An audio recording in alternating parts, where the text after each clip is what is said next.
Last में part कौन सा चल रहा था अपना? अरावली। अरावली का स्टार्टिंग पार्ट बेसिक्स मैंने लिखवा दिया था कि अरावली अपने आप में एक ओल्डेस्ट माउंटेन है। क्या एलईडी सब बंद है?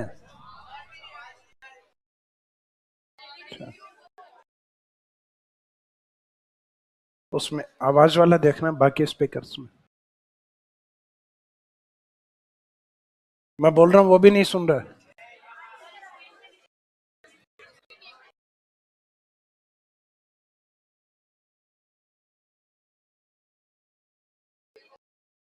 तो बंद हो जाएगी शायद वापस। बंद हो गई।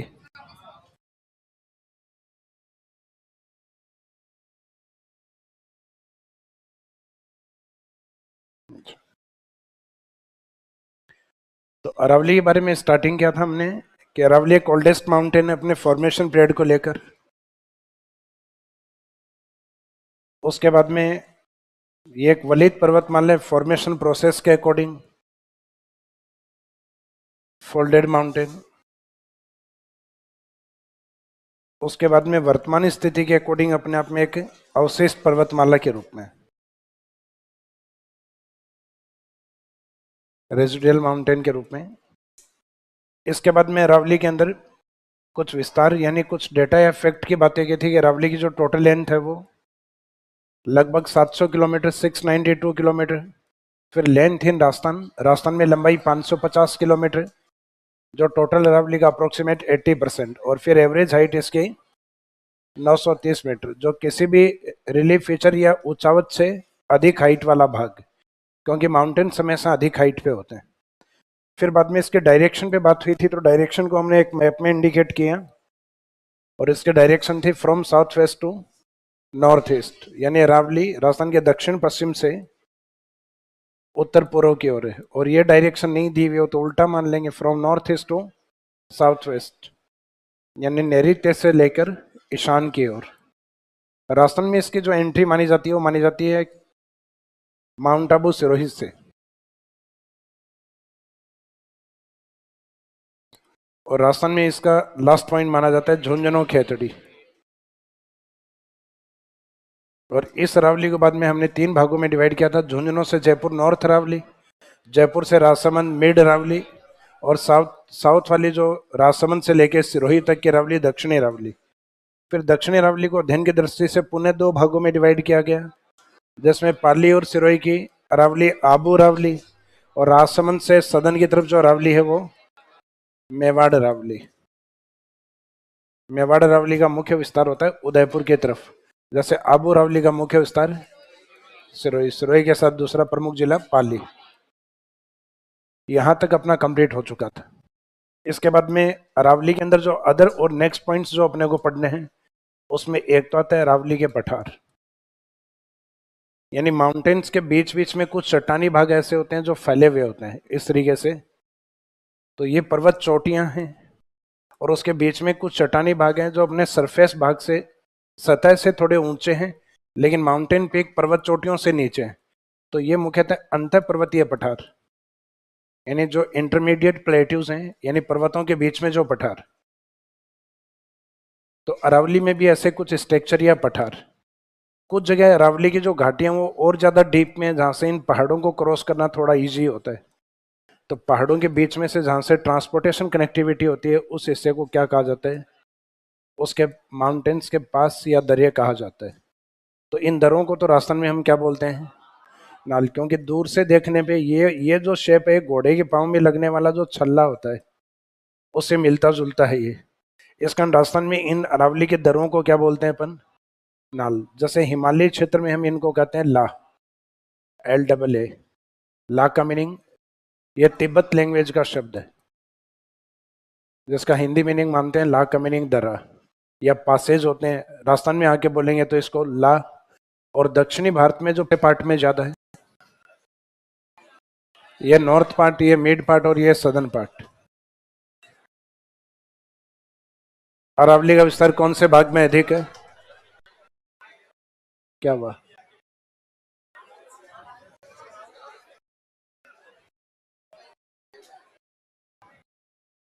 क्या एसी में से पानी गिर गया क्या? जी घबरा रहा होगा, वोमिट हो गई उसको। एसी को संभालो।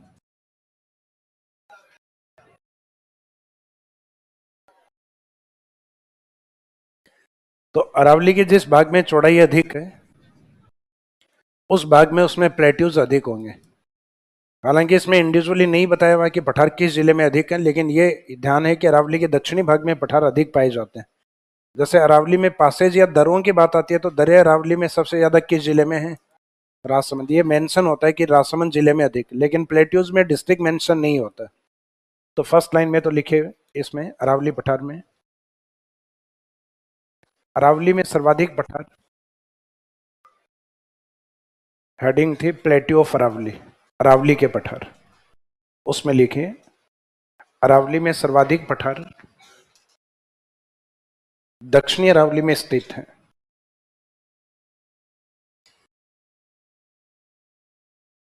मोस्टली प्लेट्यूज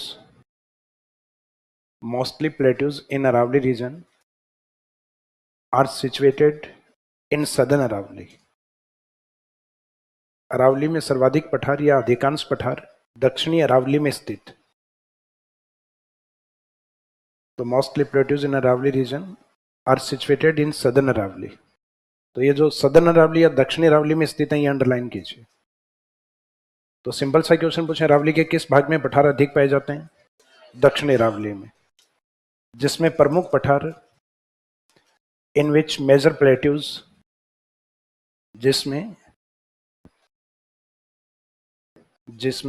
प्रमुख पठार, जिसमें लिख दो चाहे इसमें लिख दो, जैसा सुन रहे वैसा ही लिख दो, दोनों ही ठीक है।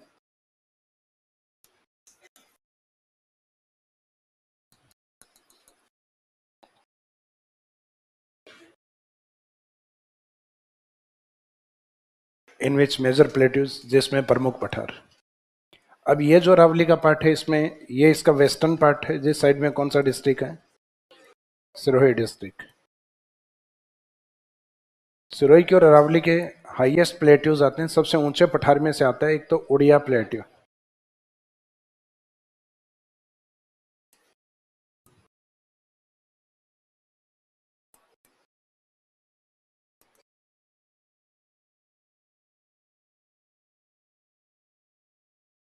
एक आता है इसमें आबू पर्वत, लिखने में तो पर्वत लिखते हैं लेकिन है पठार।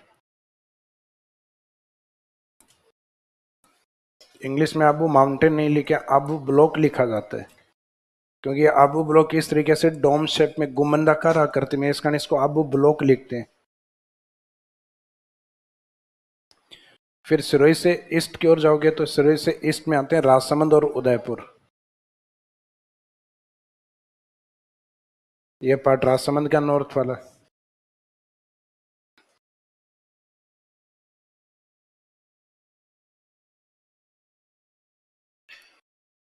इसके सदन वाला पार्ट है उदयपुर।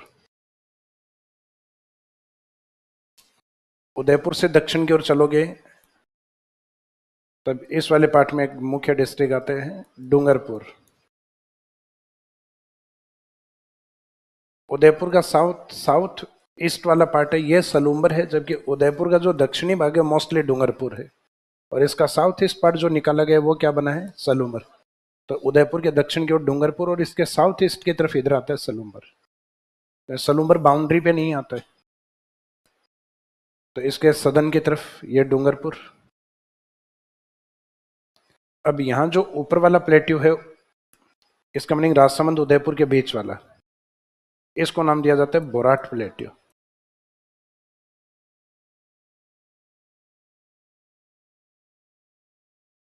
और उदयपुर और डूंगरपुर के बीच का ये वाला जो प्लेट्यू है इसको नाम दिया जाता है भौमट प्लेट्यू।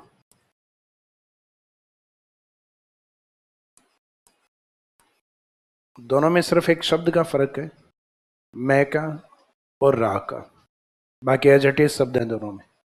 दोनों में एक डिस्ट्रिक्ट कॉमन है उदयपुर। उदयपुर दोनों में आ रहा है ना, इनमें ये वाला डिस्ट्रिक्ट दोनों में काउंट होगा। तो इसका मीनिंग उदयपुर डिसाइड नहीं कर पाएगा कौन सा पठार, उदयपुर को तो दोनों में ही रखना है। तो ये ध्यान रखना है कि जिसमें बोराट आ रहा है उसमें किसको लिया जाएगा? राजसमंद को।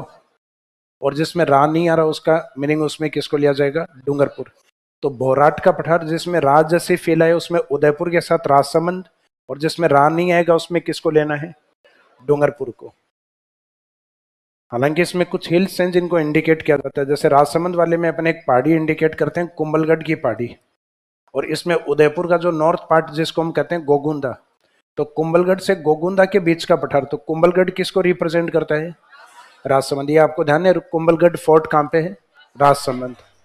और ये वाला जो गोगुंदा है जहां से बेड़च नदी का उद्गम होता है, आइड जिसके किनारे स्थित है, तो ये गोगुंदा का पार्ट किसके पास है, उदयपुर के पास। तो ये कई बार तो क्या जिलों के अकॉर्डिंग पूछा जाता है, कई बार हिल्स के अकॉर्डिंग पूछा जाता है कि कुंभलगढ़ हिल्स और गोगुंदा हिल्स के बीच के पठार को क्या कहा जाता है, बोराट। हालांकि ये हिल्स हिस्टोरिकल पार्ट भी हैं, तो धीरे धीरे अपने आप याद हो जाएंगे आपको, ज्योग्राफी में याद नहीं आएंगे तो हिस्ट्री में याद हो जाएंगे। फिर उदयपुर का साउथ ईस्ट पार्ट जो कि सलूम्बर के रूप में अलग हुआ, वहां से एक पठार आगे प्रतापगढ़ की ओर फैला हुआ है, आंशिक भाग उसका आगे प्रतापगढ़ में भी है।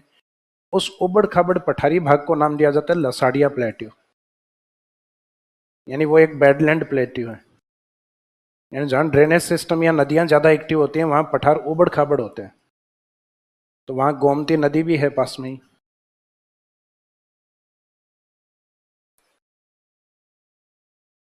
लसाड़िया पठार, जैसे मेन डिस्ट्रिक्ट तो उदयपुर से अलग हुआ है वो जिला है सलूम्बर, और एक सलूम्बर के ईस्ट में जो चित्तौड़गढ़ से अलग हटा था, प्रतापगढ़। लेकिन ऑप्शन में दोनों अलग अलग आए तो प्रायोरिटी में किसको रखना है, सलूम्बर को आंसर रखना है।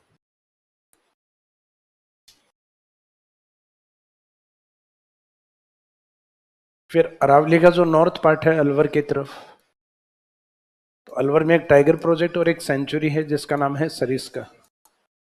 तो सरिस्का सेंचुरी वाला जो एरिया है उसमें कुछ पठारी भाग हैं, जैसे एक पठार तो आते हैं वहां कांकनवाड़ी पठार, जहां कांकनवाड़ी फोर्ट भी स्थित, कांकनवाड़ी का किला भी स्थित है। और एक क्रांस और इसके साथ का शब्द और अटैच होता है, क्रांस का प्लेट्यू।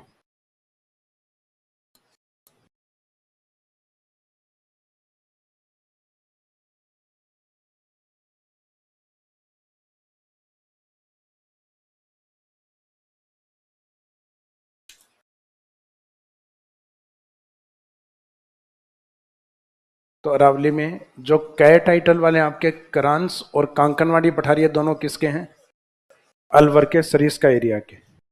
वैसे उदयपुर से हम ईस्ट की ओर चलते हैं तो ईस्ट में आता है चित्तौड़, चित्तौड़ हाड़ौती रीजन में। तो ये अरावली के नहीं हो के हाड़ौती की तरफ कुछ प्लेट्यूज आते हैं, जिसमें एक आता है मेसा। तो मेसा का इंपोर्टेंस आप ज्योग्राफी में नहीं पढ़ते हो, इसका इंपोर्टेंस आप तब पढ़ते हो जब आपको चित्तौड़ फोर्ट पढ़ाया जाता है कि चित्तौड़गढ़ दुर्ग या फोर्ट किस पठार पे बना हुआ है, मेसा प्लेट्यू के ऊपर बना हुआ है। वहां पे इंपोर्टेंस हिस्ट्री में इंपोर्टेंस होता है। और इसी क्षेत्र में एक पठार और आता है मानदेसरा प्लेट्यू। ये जब अपन सेंचुरीज पढ़ते हैं तब एक सेंचुरी पढ़ते हैं भैंसरोडगढ़ सेंचुरी, ये चित्तौड़गढ़ में है। और ये चित्तौड़गढ़ वो है जो छोटे वाला चित्तौड़ जहां से चंबल एंट्री करती। तो उस अभ्यारण्य में भैंसरोडगढ़ सेंचुरी में कौन सा पठार आता है, मानदेसरा। तो इसमें यह ध्यान रखना है कि जो कै टाइटल वाले होंगे, यानी कै टाइटल वाले होंगे वो होंगे अलवर के, जो मै टाइटल या एम टाइटल वाले होंगे वो चित्तौड़गढ़, जो भो वाले होंगे भो वाले रहेंगे उदयपुर। आगे शब्द तय करेगा कि भो के आगे अगर रा लगा हुआ है तो उदयपुर और राजसमंद यानी बोराट, और अगर रा नहीं लगा हुआ तो इसका मीनिंग वो भोमट है, उसमें रहेगा उदयपुर और मेनली डूंगरपुर। क्योंकि डूंगरपुर के क्षेत्र में एक आंदोलन हुआ था भोमट का आंदोलन या एक ही आंदोलन, तो भोमट एरिया मेनली किसका है, डूंगरपुर। और हिंदी आप लोग पढ़ ही रहे हो, पीएसआई आरएस वाले भी पढ़ चुके होंगे। स्टार्टिंग वाली जो लाइन आती है ना ए आ ई ऊ वाली, वो पठार आपके सिरोही में। जैसे ऐसे आबू और ऊ से उड़िया, तो ये ए आ ई ऊ वाले तो कहाँ मिलेंगे आपको, सिरोही में। भो वाले उदयपुर, आगे शब्द तय करेगा कहाँ रहेगा, भो राठ है तो उदयपुर राजसमंद, रा नहीं है तो उदयपुर एंड डूंगरपुर। मैं वाले चित्तौड़, मैसा एंड मानदेसरा चित्तौड़, और कै वाले अलवर, और एक लसाड़िया रटना पड़ेगा आपको। लसाड़िया यहाँ पे भी देखेंगे, और लसाड़िया जब सलूम्बर के पास में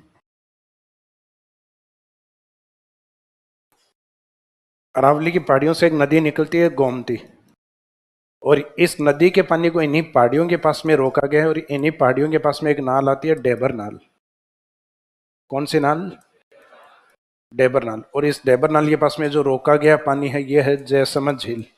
राजस्थान में फ्रेश वाटर लेक में सबसे बड़ी, मीठे पानी सबसे बड़ी झील यही। इसके ईस्ट में ड्रेनेज सिस्टम एक्टिव होने के कारण ये उबड़ खाबड़ पठारी भाग जो बनता है ये लसाड़िया है। तो लसाड़िया को जब भी पूछा गया है वो इसी के रेफरेंस में ही पूछा गया है। यानी जब एग्जाम में क्वेश्चन आता है तो ये आता है जयसमंद झील के पूर्व में स्थित पठार कौन सा है?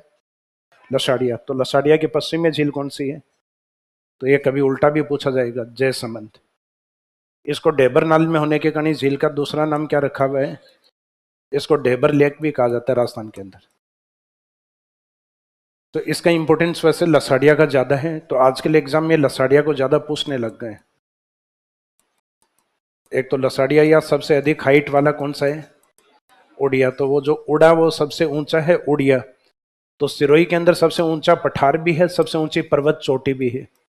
पर्वत चोटी तो गुरु शिखर जो 1722 मीटर, उड़िया जो 1360 मीटर, और आबू वाला इससे लगभग 160 मीटर नीचे।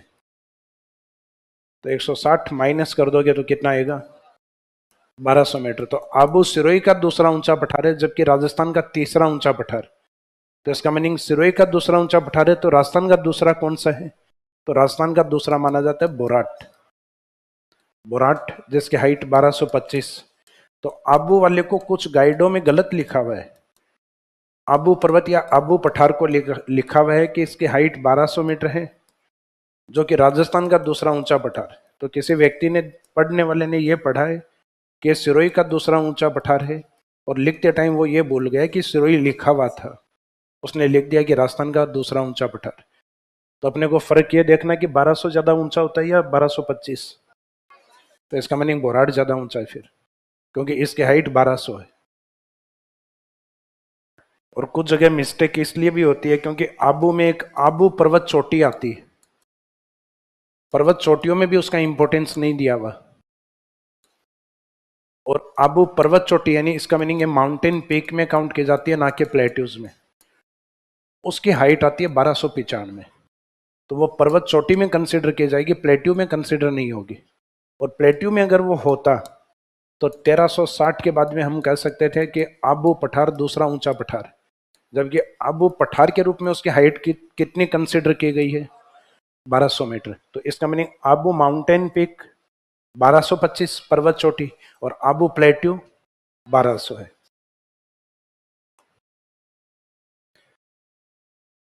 ये समझ में आ रहा है? नहीं भी आ रहा तो बना लो।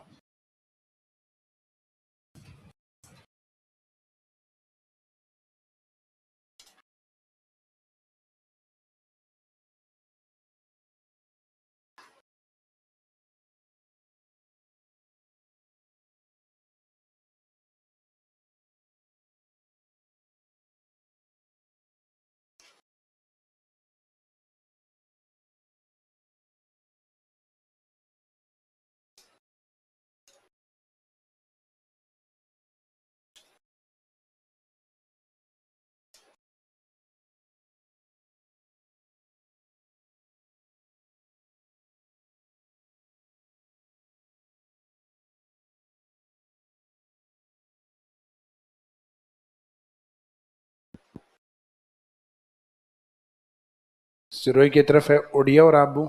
आबू ब्लॉक के रूप में लिखा जाता है, आबू पर्वत। तो इसको बाद में लिखेंगे तो उसमें लिखें आबू पर्वत एक पठार है।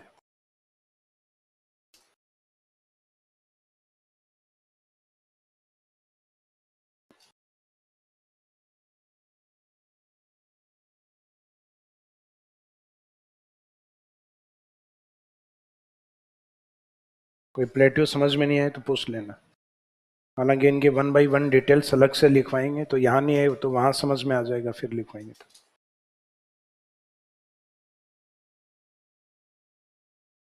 यहाँ पे 3 जिले लिखने, राजसमंद, उदयपुर, डूंगरपुर। तो फिर राजसमंद उदयपुर का जो पार्ट है उसको इंडिकेट करते हुए लिखा है बोराट प्लेट्यू। फिर उदयपुर डूंगरपुर के बीच का पठार भौमट प्लेट्यू, भौमट का पठार।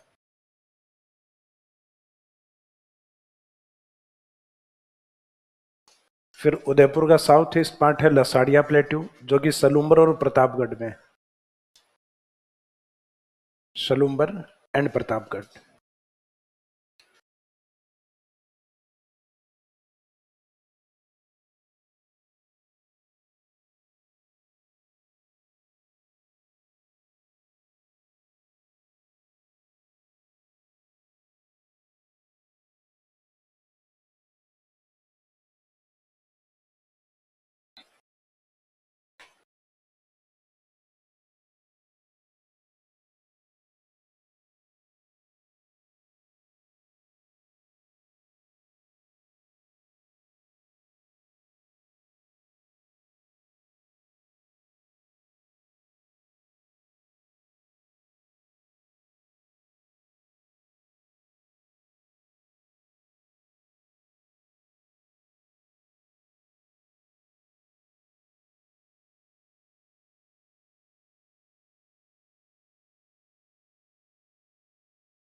आज बना लिया डायग्राम। फर्स्ट हेडिंग में लिखो उड़िया पठार।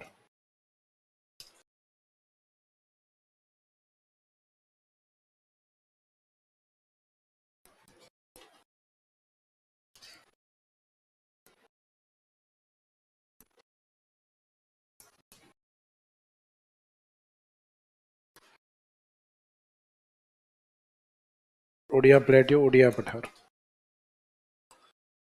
तो एक तो उड़िया स्थित कहाँ है, तो ये तो समझ में आ रहा है दक्षिणी अरावली में, क्योंकि जिस जिले में स्थित है वो जिला कौन सी अरावली का पार्ट है। तो ये तो हो सकता है स्टेटमेंट में दिया जाए कि दक्षिणी अरावली का हिस्सा है, या हो सकता है प्रॉपर डिस्ट्रिक्ट लिया जाए। तो अपन दोनों के अकॉर्डिंग लिखेंगे कि दक्षिणी अरावली में सिरोही में स्थित। तो फर्स्ट लाइन में लिखिएगा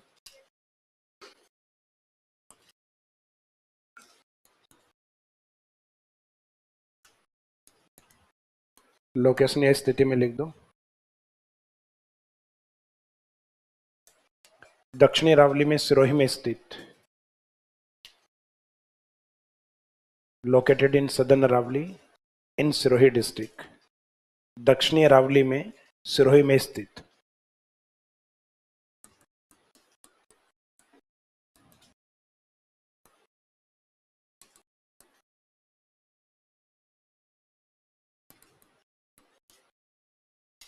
तो located in southern Aravalli in Sirohi district, दक्षिणी अरावली में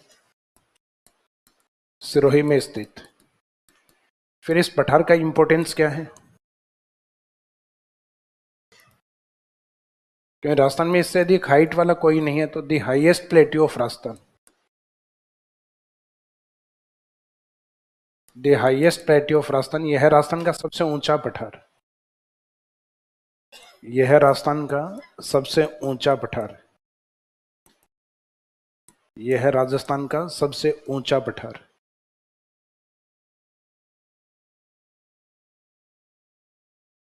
तो उड़िया तो ऊपर लिखा हुआ ये, तो Uriya is the highest plateau of Rajasthan.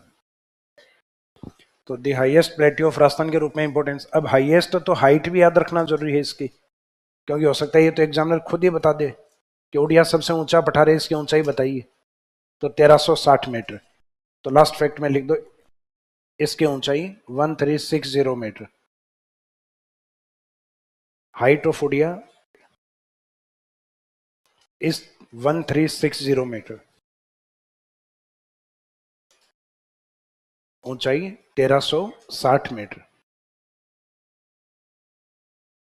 And Rajasthan की कुछ पर्वत चोटियों से भी ऊंचा है, कुछ क्या अधिकांश पर्वत चोटियों से ऊंचा है। कोई 3-4 पर्वत चोटियां हैं जो इससे नीचे हैं।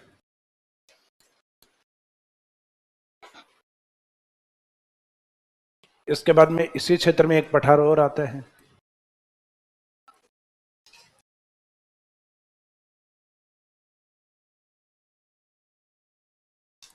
आबू पर्वत। तो इसमें एक बार तो एग्जाम में क्वेश्चन ये आया हुआ है, आबू पर्वत क्या है।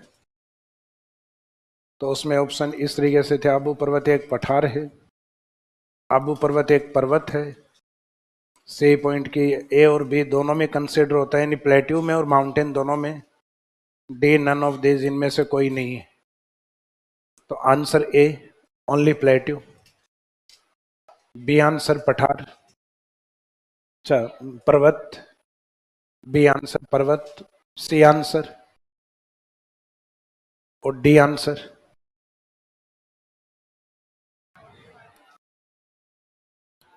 Only plateau. किसके रूप में कंसिडर किया जाता है इसको?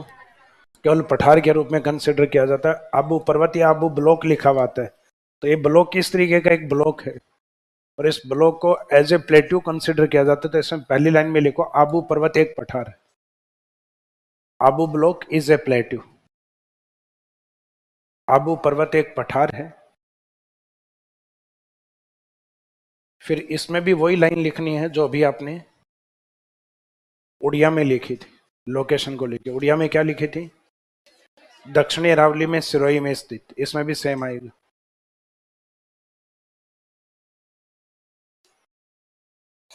It's a plateau which is situated in southern Aravalli in Sirohi district. Abu पर्वत एक पठार है जो दक्षिणी अरावली में सिरोही में स्थित है।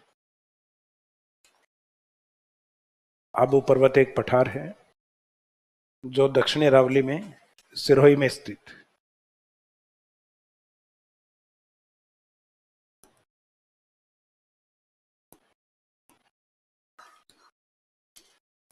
तो ये आबू पर्वत वाला लोकेशन वाला पार्ट कंप्लीट हो गया, स्थिति वाला। फिर हाइट को लेके हम इसको लिखते हैं कि सिरोही का दूसरा ऊंचा पठार। तो ये शब्द ध्यान रखना कि ये राजस्थान का नहीं, सिरोही के रूप में लिख रहे हैं अपन कि आबू ब्लॉक या Abu plateau is the second highest plateau of Sirohi. ये सिरोही का दूसरा ऊंचा पठार है, इसकी कुल ऊंचाई 1200 मीटर। यह सिरोही का दूसरा ऊंचा पठार है। Abu block is the second highest plateau of Sirohi. तो इसमें अंडरलाइन सिरोही को करना,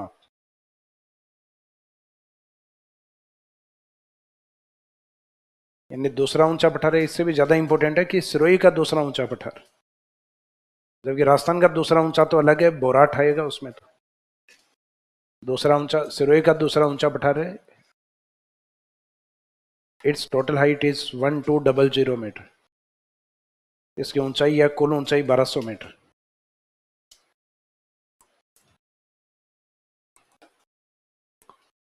एक टॉपिक आता है ज्योग्राफी के अंदर, वोल्केनो या ज्वालामुखी। वोल्केनो जब ब्लास्ट होता है तो ब्लास्ट होने के कारण जमीन के ऊपर एक क्रेटर बनता है, ज्वालामुखी मुख बनता है। इस क्रेटर में कई बार बड़ी चट्टानें फंसने के कारण ये ब्लॉक हो जाता है कई बार, और ये ब्लॉक होने के कारण अंदर वाली जो ये जैसे ज्वालामुखी लावा उद्गारित होता है जिसको हम कहते हैं वेंट, ज्वालामुखी निकास नाली। तो ये जो वेंट जैसे ही ब्लॉक हो जाती है तो इसके ऊपर प्रेशर पड़ता है, जब अंदर से गैसों का दबाव लगता है तो बाहर से मैग्मा निकल नहीं पा रहा, क्योंकि कुछ चट्टानें जो फंस गई हैं अंदर। तो ये वेंट उन जगहों से फट जाती है जमीन के अंदर जहां पास में सॉफ्ट रॉक्स होती है, क्योंकि पास में अगर कठोर चट्टानें होंगी तो फटने नहीं देंगी, उससे तो क्रेटर ब्लास्ट हो जाएगा ऊपर से। लेकिन जब जमीन के अंदर जो वेंट के पास में अगर कोई मुलायम चट्टान हो तो मैग्मा उस मुलायम चट्टान में धस जाता है। जैसे फॉर एग्जाम्पल कई बार ऐसी पतली चट्टानें होती हैं, मुलायम चट्टानें, तो मैग्मा उनके अंदर चला जाएगा फिर, क्योंकि ये प्रेशर कहीं ना कहीं तो रिलीज होगा ना। तो चट्टानों के अंदर मैग्मा फंस जाता है और जमा हो जाता है वहां, और इस स्ट्रक्चर को हम क्या बोलते हैं? सीट। ये थोड़ा मोटी परत के रूप में जमा हो तो हम इसको क्या बोलते हैं? इसको हम सील कहते हैं फिर। और ये लंबवत स्तंभ के रूप में, पिलर के रूप में, खंबे के रूप में जमा होता है तो हम इसको क्या कहते हैं? डाइक कहते हैं। और जमीन के अंदर ये डोम शेप में गुम्बदाकार आकृति में जमा होता है, ऐसे गुम्बद की आकृति में, तब हम इसको कहते हैं बेथोलित। तो जो बेथोलित संरचना होती है काफी ज्यादा डीप में बनती हैं। आबू पठार है, उस आबू पठार की तुलना इस स्ट्रक्चर से हुई है। तो बेथोलित तो जमीन के अंदर बनती है, जबकि आबू पठार तो जमीन के ऊपर है। तो बेथोलित का एग्जाम्पल तो नहीं है वो, लेकिन बेथोलित स्ट्रक्चर का एग्जाम्पल है। क्योंकि बेथोलित संरचना किस प्रकार की है, तो बेथोलित संरचना है डोम शेप, गुम्बदाकार संरचना होती है बेथोलित।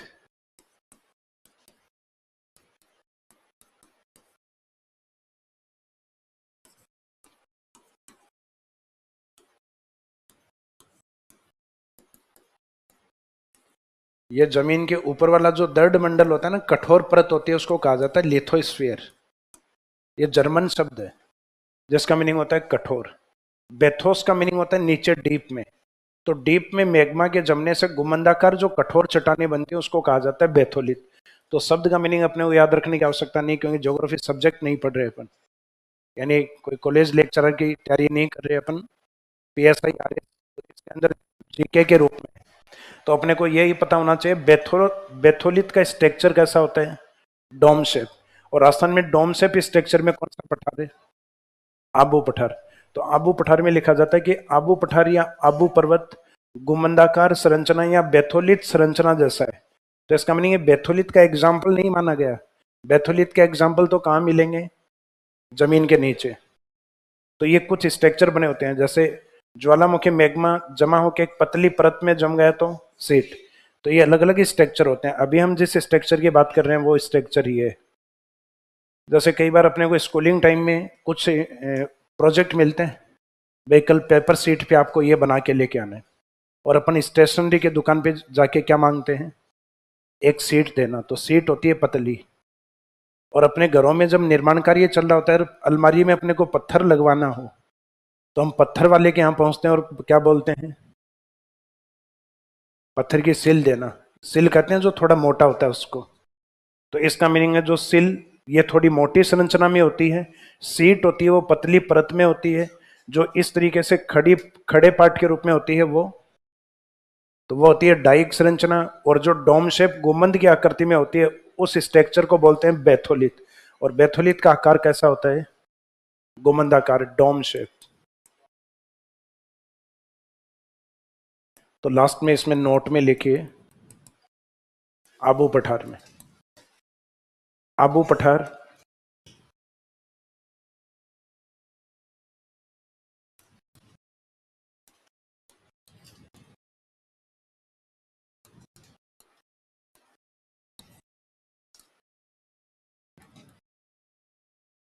एक गुम्बदाकार संरचना या बेथोलित संरचना का उदाहरण है।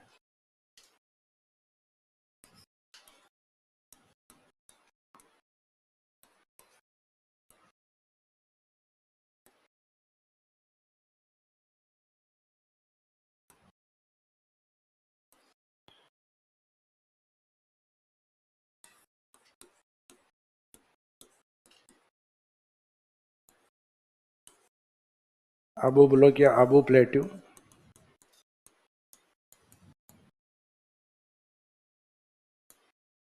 is an example of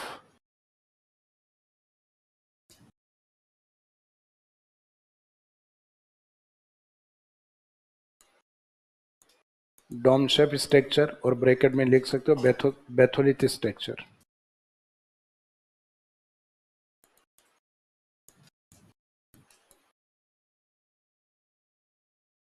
Abu block is an example of dome shape structure और ब्रैकेट में बेथोलित स्ट्रक्चर। यानी जैसे बेथोलित की संरचना होती है वैसे इसकी संरचना है।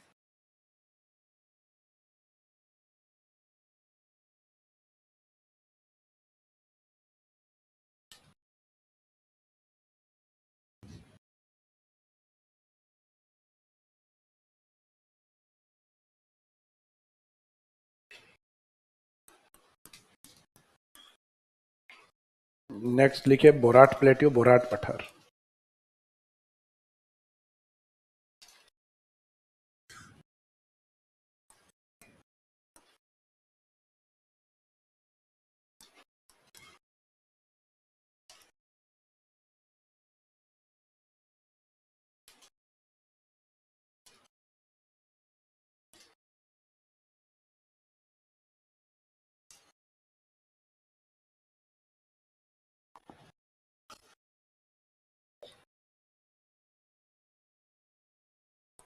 इसमें राजसमंद की तरफ जो पहाड़ियाँ आती हैं इनको हम कहते हैं कुंभलगढ़ हिल्स, कुंभलगढ़ पहाड़ियाँ।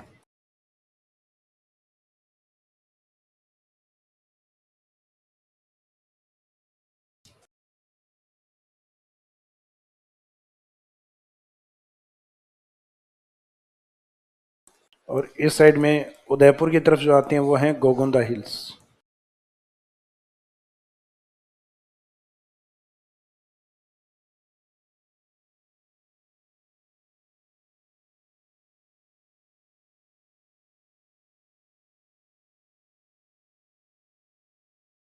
और इन दोनों पहाड़ियों के बीच का ये जो चट्टानी भाग है ये है बोराट। और इसमें मेवाड़ अरावली की एक ऊंची पर्वत चोटी भी आती है इसे पठारी क्षेत्र में। यानी पठारी भाग में जैसे ये चट्टानी भाग है, ये गोगुंदा है और ये कुंभलगढ़ की पहाड़ी, इनके बीच में भी और पहाड़ी हो सकती है। तो इसी पठारी क्षेत्र में एक पहाड़ी और आती है जो मेवाड़ अरावली की सबसे ऊंची चोटी है, जिसका नाम है जरगा हिल्स। तो जरगा हिल्स इसी पठारी क्षेत्र में स्थित।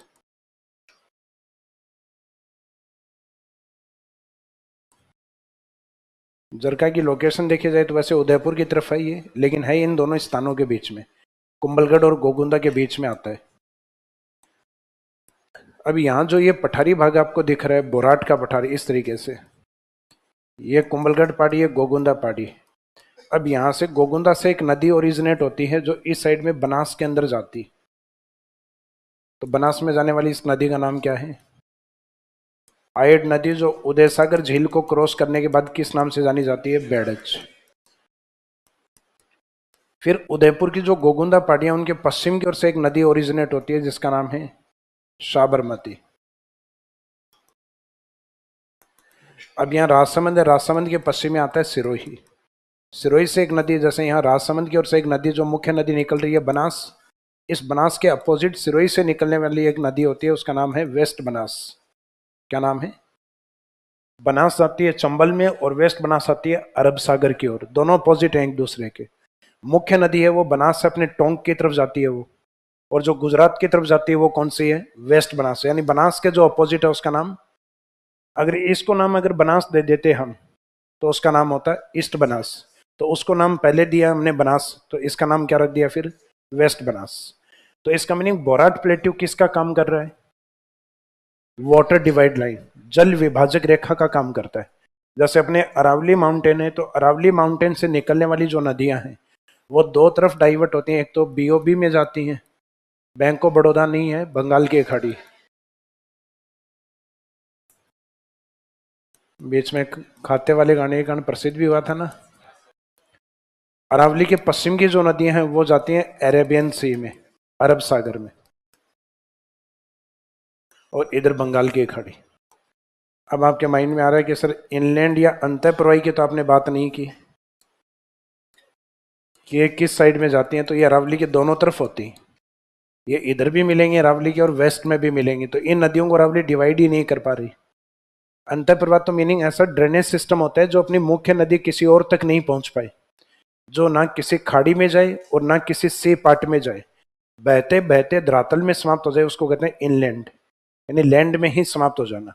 तो इसका मीनिंग है कि इनलैंड दोनों तरफ ही होते हैं इसके, तो इनलैंड को डिवाइड नहीं कर पा रही। लेकिन ये तय है अरावली के पश्चिम में कोई बंगाल की खाड़ी नहीं है और अरावली के ईस्ट में कोई अरब सागर नहीं है। तो इसका मीनिंग है प्रॉपर कौन से दो ड्रेनेज सिस्टम को अलग करती है? ए को और बी को। ए अरेबियन सी और बी बे ऑफ बंगाल, अरब सागर और बंगाल की खाड़ी। दक्षिण में ये काम अरावली में कौन करता है? बोराट का पठार, जो राजसमंद से उदयपुर की तरफ चलता है, क्योंकि उदयपुर की कुछ नदियां इधर आएंगी बनास में और कुछ जाएंगी आपके गुजरात की तरफ। तो इसका मीनिंग यहाँ से, और बाद में अरावली के सदन में एक नया डिवाइडेशन होता है, हालांकि वो पार्ट ऑफ अरावली है वो भी। तो हम राजस्थान में अरावली, और अरावली में भी स्पेसिफिक ये मेंशन कर दें कि अरावली एक जल विभाजक रेखा है और इसमें कौन सा पठार जल विभाजक का कार्य करता है? तो उसमें आंसर रहेगा बोराट प्लेट्यू। ये वाटर डिवाइड लाइन का काम ये भी करता है। तो एक तो इसकी जो विशेषता, इनकी इसकी जो लोकेशन है उनके बारे में लिखना है अपने को।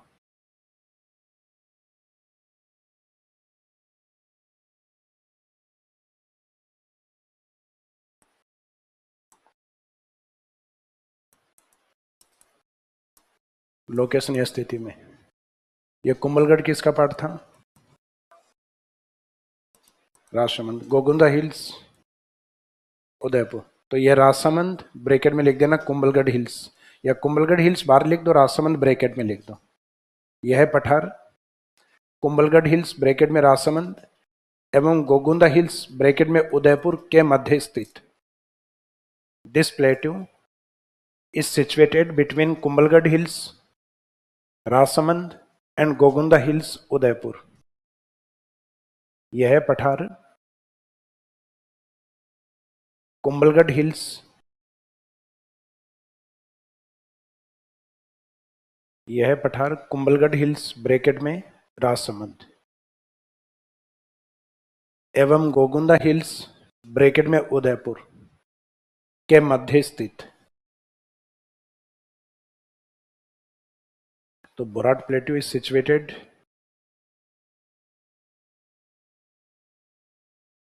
Situated between Kumbhalgarh hills bracket में Rajsamand and Gogunda hills bracket में उदयपुर।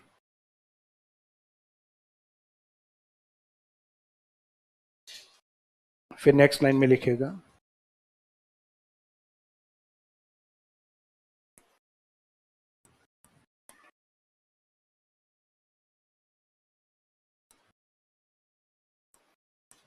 यह दक्षिणी अरावली में स्थित है।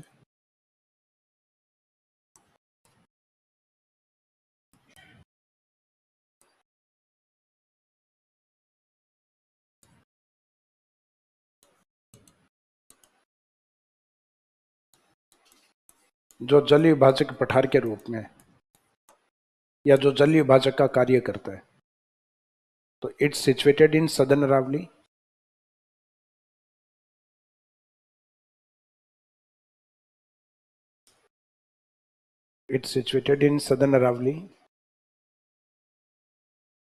This plateau is known as water divide line. यानी ये पठार जल विभाजक के रूप में जाना जाता है या जल विभाजक का कार्य करता है। तो राजस्थान में जल विभाजक अगर माउंटेन में पूछें तब अरावली, और प्लेट्यूज में पूछें तब बोराट।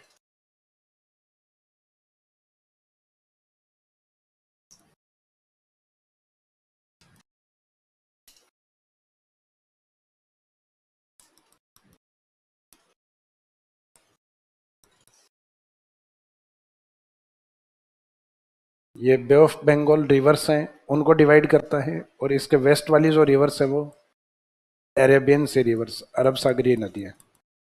तो ये जो लाइन लिखी है ना जल विभाजक, या तो ये रटनी पड़ेगी या फिर ये डायग्राम बना दो, समझ में आ जाएगी। तो ये है बोराट, और ये जल विभाजक कौन सी पर्वतमाला है? तब आंसर रहेगा अरावली।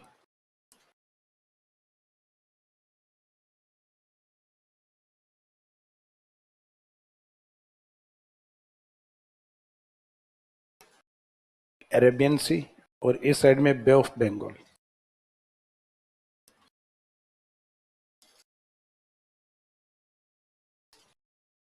बे ऑफ बंगाल रिवर्स। तो इसका मीनिंग एक तरफ तो ए वाली नदियां अरब सागर वाली, और एक तरफ बी वाली नदियां बे ऑफ बंगाल वाली,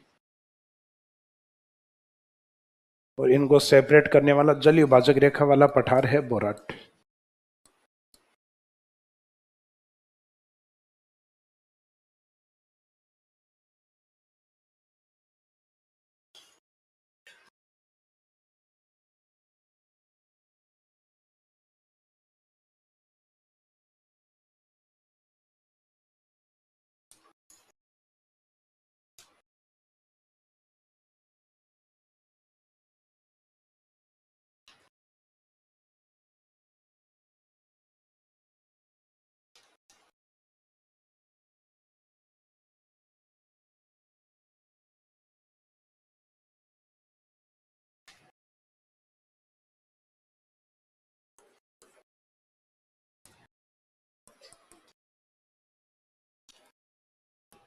मेवाड़ अरावली की, इसे मैं नेक्स्ट लाइन में लिखूं, मेवाड़ अरावली की सर्वोच्च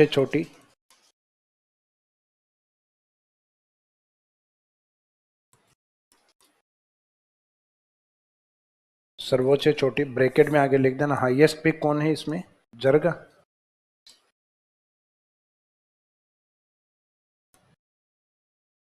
जरगा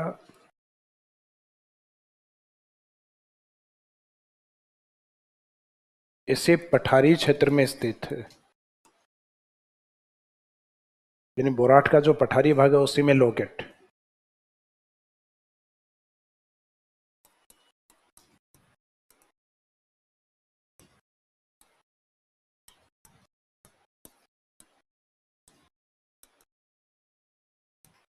तो the highest peak of Mewar Aravalli, bracket में लिखना है इसमें जरगा,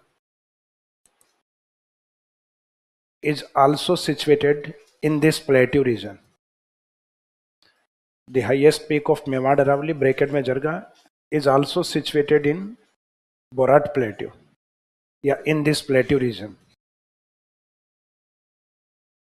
मेवाड़ अरावली की सर्वोच्च चोटी इसी पठारी क्षेत्र में स्थित। तो ये भी अच्छा क्वेश्चन है कि मेवाड़ अरावली का ऊंचा भाग जरगा है, वो बोराट पठार में स्थित।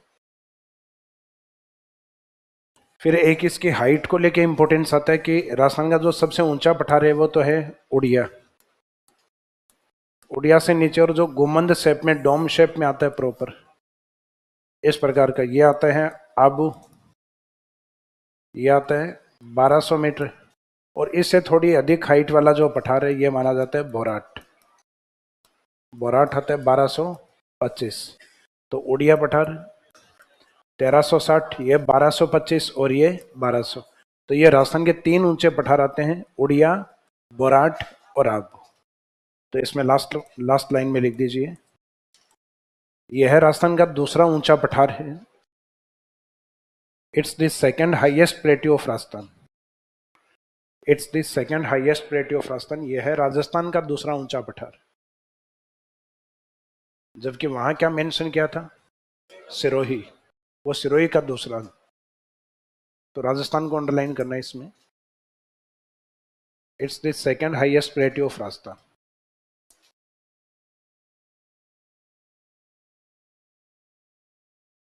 आगे लिख दो, इसकी कुल ऊंचाई 1225 मीटर।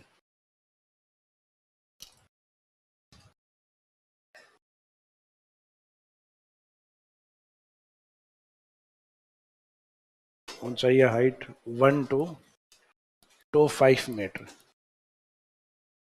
इसकी ऊंचाई 1225 मीटर।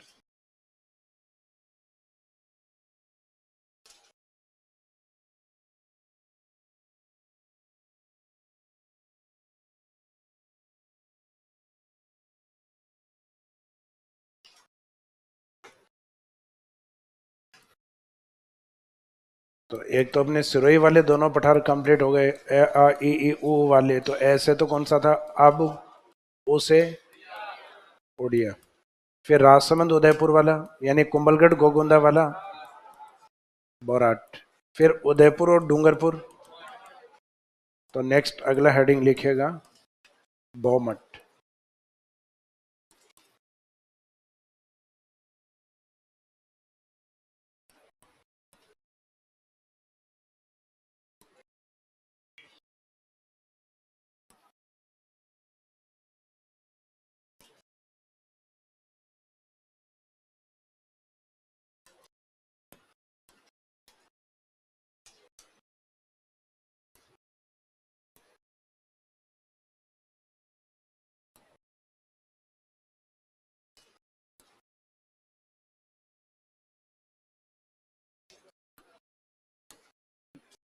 तो ये उदयपुर से डूंगरपुर की तरफ जा रहा है, इसका मीनिंग राजसमंद से ऊपर तो जा ही नहीं रहा।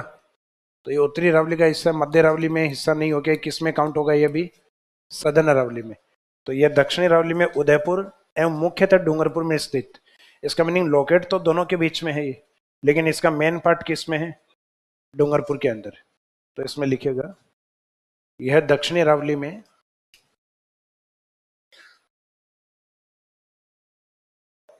उदयपुर एवं मुख्यतः डूंगरपुर में स्थित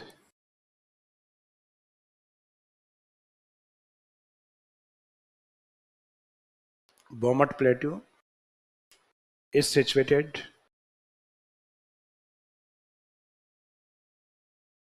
situated in Udaipur and mainly Dungarpur in southern Aravali. यह दक्षिणी अरावली में उदयपुर एवं मुख्यतः डूंगरपुर में स्थित। इसका मीनिंग अगर ये दोनों ऑप्शन अलग अलग आ गए, उदयपुर ऑप्शन भी दिया हुआ है और डूंगरपुर भी दिया हुआ है, तो मेन आंसर रहेगा डूंगरपुर। तो डूंगरपुर को अंडरलाइन करके राइट टिक करना है इसमें।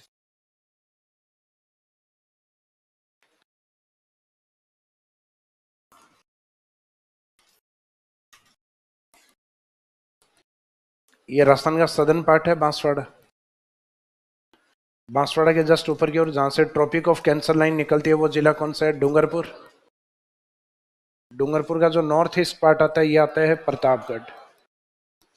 और इस ज्योग्राफिकल एरिया को राजस्थान में वागड़ के नाम से जाना जाता है, ट्राइबल एरिया, जहाँ कौन सी बोली? वागड़ी। और ये राजस्थान के वो तीनों जिले हैं जहाँ जनजाति या एसटी 60% से भी अधिक है, तो जनजातियों का एरिया बोलते हैं इसको, ट्राइबल एरिया। और इसमें जो डूंगरपुर, बांसवाड़ा, प्रतापगढ़, इस क्षेत्र में राजस्थान की दूसरी बड़ी जनजाति निवास करती है, जिसका नाम है भील। क्योंकि सबसे बड़ी जनजाति अरावली में ही है, वो है जयपुर, दौसा, सवाई माधोपुर एंड करौली। सवाई माधोपुर एंड करौली। तो ये जो बेल्ट है अपना नॉर्थ अरावली वाला पार्ट, उसमें अपने जो ट्राइब्स है वो राजस्थान की सबसे बड़ी ट्राइब मानी गई है मेढ़ा, और सेकेंड लार्जेस्ट ट्राइब्स किसको माना गया है? भील। तो ये उबड़ खाबड़ पठारी और पर्वतीय क्षेत्र है जिसमें भील जनजाति अधिक पाई जाती है। इसका मीनिंग ये मुख्यतः पहाड़ियों के रूप में भी है। तो छोटी पहाड़ियां होती हैं, उन्हीं को हम क्या बोलते हैं? डूंगर। उसी से निकला हुआ शब्द है डूंगरपुर। तो ये एक पहाड़ी और पठारी क्षेत्र दोनों का मिक्सअप पार्ट। तो इसमें नेक्स्ट लाइन में लिखेगा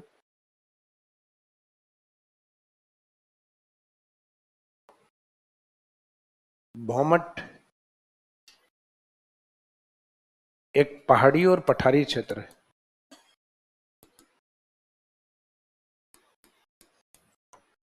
भौमट is a hills and plateau region. Bhomat एक पहाड़ी एवं पठारी क्षेत्र है जो भील जनजाति के लिए प्रसिद्ध, विच is famous for Bhil tribe, जो भील जनजाति के लिए प्रसिद्ध है, या इस क्षेत्र में भील जनजाति अधिक पाई जाती है।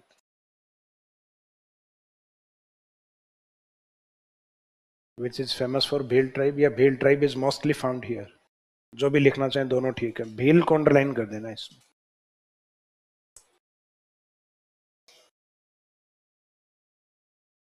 क्योंकि राजस्थान में ये उदयपुर, डूंगरपुर, प्रतापगढ़, ये वो एरिया है राजस्थान का जहां फॉरेस्ट एरिया में फायर की घटना, आग की घटना सबसे ज्यादा होती। कारण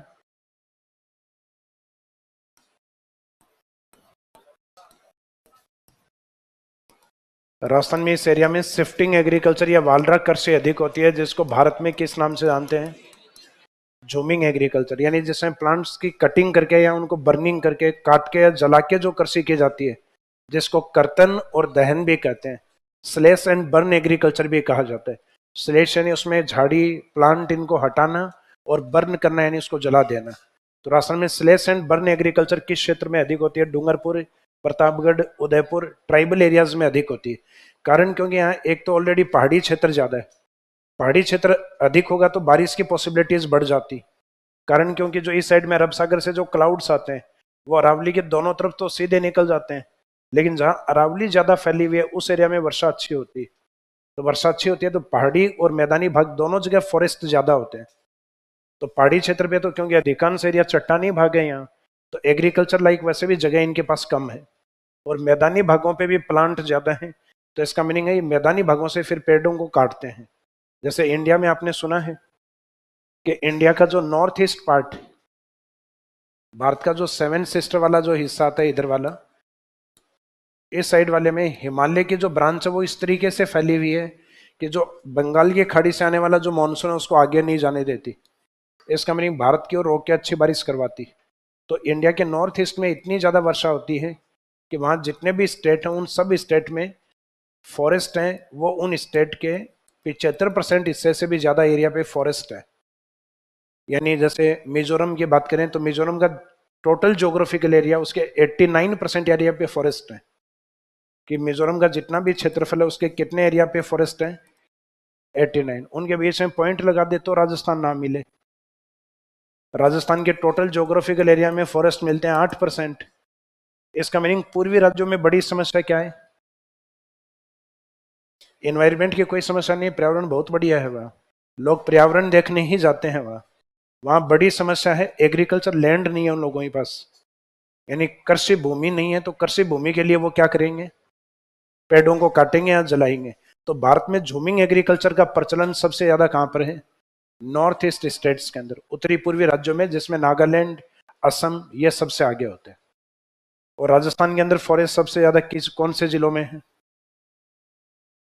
राजस्थान के अंदर जब फॉरेस्ट रिपोर्ट पढ़ेंगे अपन, तो उस फॉरेस्ट रिपोर्ट में सबसे आगे अपने ये जिले ही आएंगे इधर वाले, उदयपुर, डूंगरपुर, प्रतापगढ़। परसेंटेज के अकॉर्डिंग उदयपुर, प्रतापगढ़ काफी आगे है वनों में। तो जिन क्षेत्रों में अपने वन अधिक होंगे, सामान्य सी बात है कटेंगे भी उसी साइड में अधिक।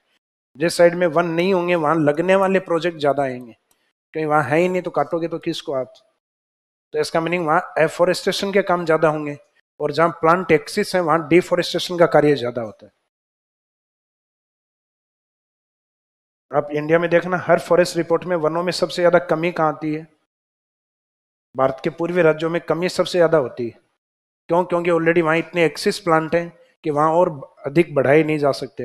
अब वहां गवर्नमेंट ये टारगेट थोड़ा ना चलाए कि चलो कि पेड़ बढ़ाएं, वहां ये वृक्षारोपण कार्यक्रम चलाते ही नहीं। हाँ, वो ये जरूर चलाते हैं, प्लांट्स को काटे नहीं।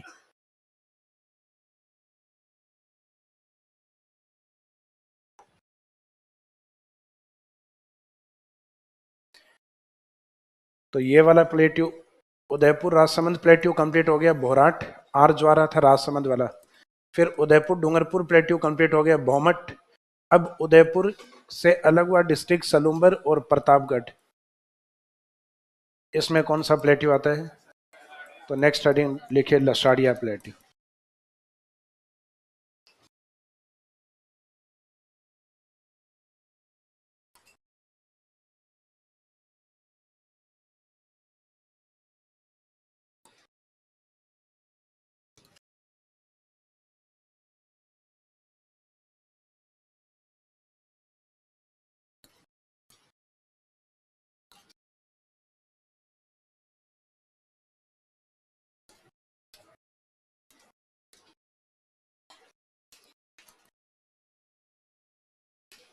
तो इसमें लिखिए यह दक्षिणी रावली में जयसमंद झील के पूर्व में स्थित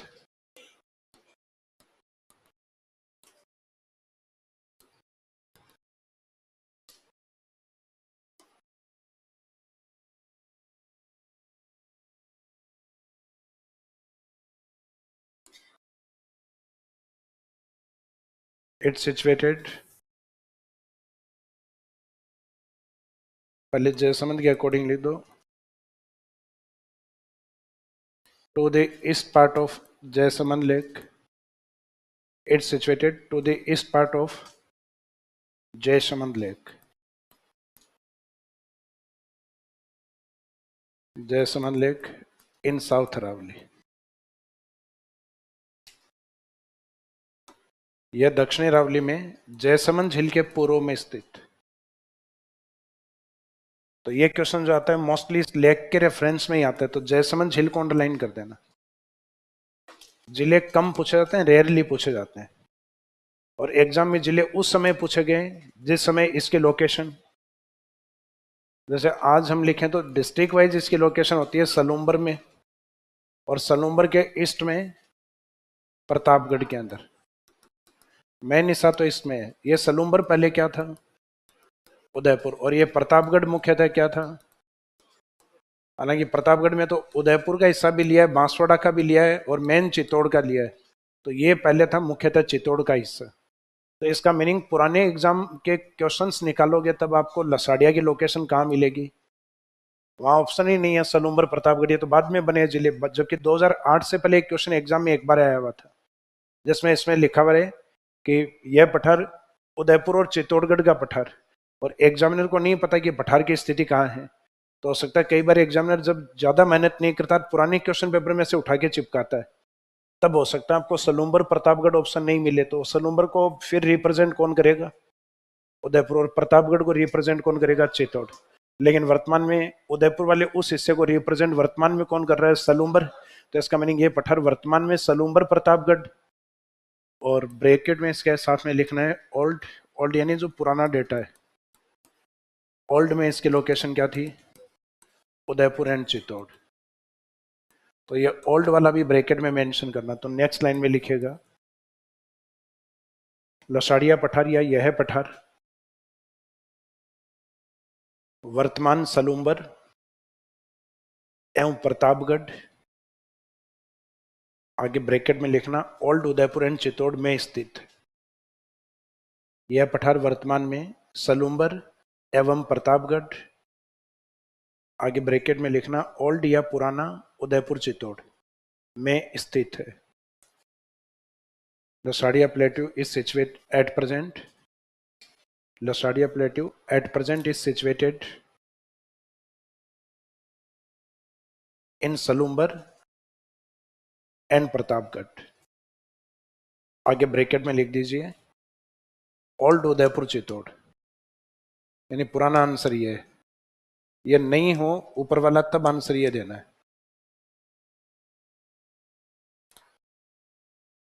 और अभी मैंने बताया कि इसके पास में ड्रेनेज सिस्टम है, जैसे डेबर की नाल है। डेबर नाल से यहां से एक नदी एक्टिव होती है जिसका नाम क्या है? गोमती। गोमती के पानी को इसी नाल में रोका गया है, तो यह बनी हुई है जयसमंद झील। और जयसमंद झील के पूर्व में ये उबड़ खाबड़ पठारी भाग है, यह लसाड़िया।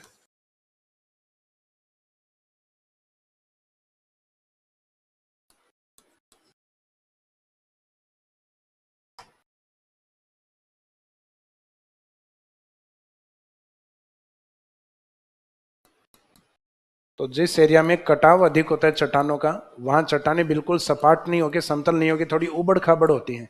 तो लसाड़िया इसी प्रकार के उबड़ खाबड़ पठार का एग्जाम्पल है। तो इस कारण इसको कहते हैं उत्खात पठार, उबड़ खाबड़ पठार। तो इसमें एक लास्ट लाइन ये भी लिख देना, it's a it's an example of badland plateau. यह उत्खात पठार का यानी उबड़ खाबड़ पठार का उदाहरण।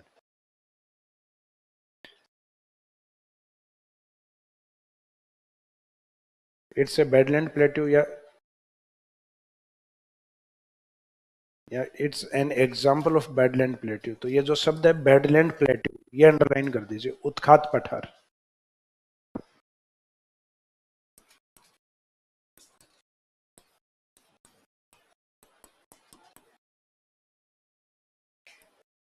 यानी जो उबड़ खाबड़ पठारी भाग होते हैं उसके लिए शब्द यूज करते हैं। तो ये उत्खात पठार का उदाहरण है। उसके बाद डायग्राम बनाना चाहें तो बना लो, अदरवाइज जैसमंद झील है वहां इंडिकेट कर लेना, वहां वापस रिपीट हो जाएगा। या ये लगता है कि नहीं यही बना लेते हैं सर? हाइट इसमें इंपॉर्टेंट नहीं।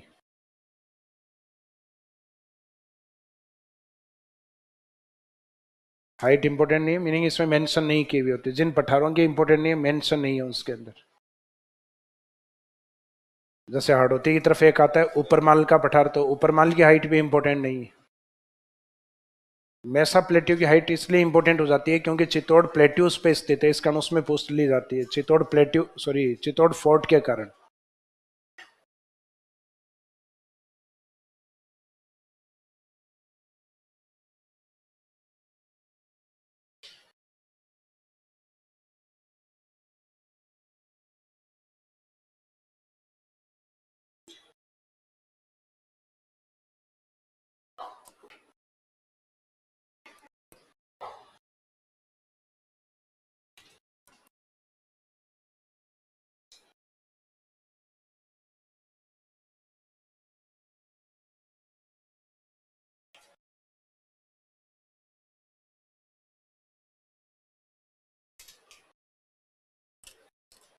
तो आप लोगों ने क्लास के 8 घंटे कर रखी है क्या अभी?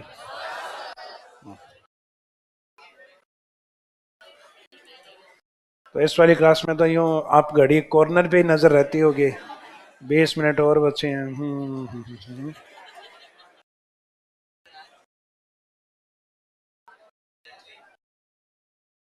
हाँ जी, लिख लिया ये वाला। अब अरावली के अंदर नॉर्थ में सिर्फ 2 प्लेट्यू और इंडिकेट करने हैं, पॉइंट नंबर 6 में दोनों लिख दो, एक साथ ही लिख रहे हैं।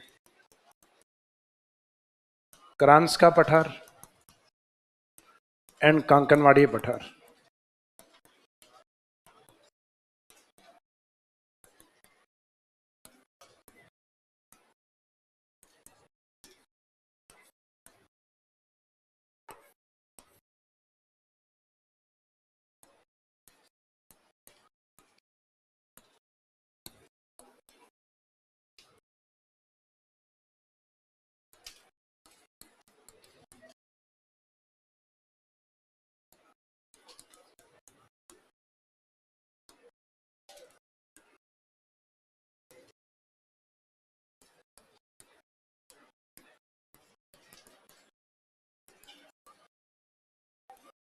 इसमें अरावली चेंज हो जाएगी आपके,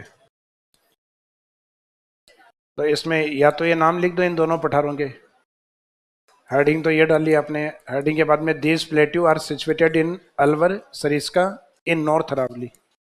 ये पठार उत्तरी अरावली में, क्योंकि अलवर आ गया इसका मीनिंग उत्तरी अरावली है, उत्तरी अरावली में अलवर ब्रैकेट में लिख देना सरिस्का में स्थित।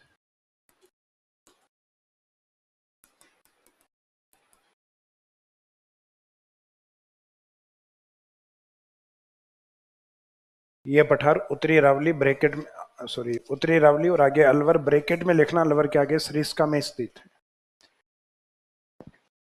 यानी दोनों पठारों के नाम लिख के this plateau are situated in Alwar Sariska in north Aravalli. तो ये तो अपने को वैसे ही आइडिया लग जाएगा कि अजमेर, ब्यावर और टोंक से अलवर है, आगे की तरफ आता है दिल्ली की तरफ।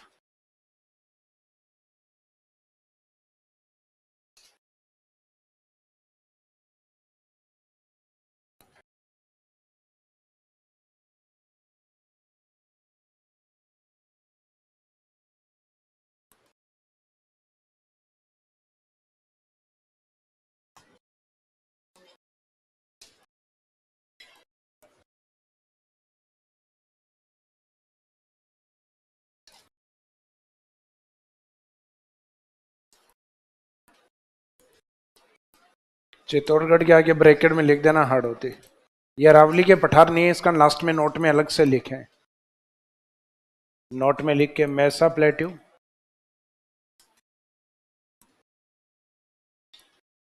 And Mandesara plateau.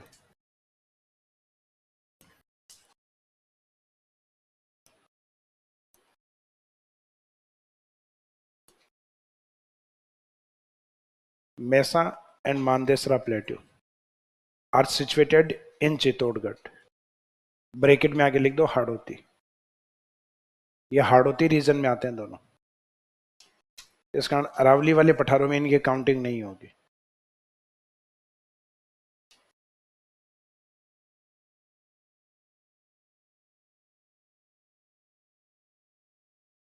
और हाइट्स में सिर्फ ये 3 पठार याद रखना, ये 3 हाइट याद रह जाएंगी, ये बड़ी बात है अपने आप में।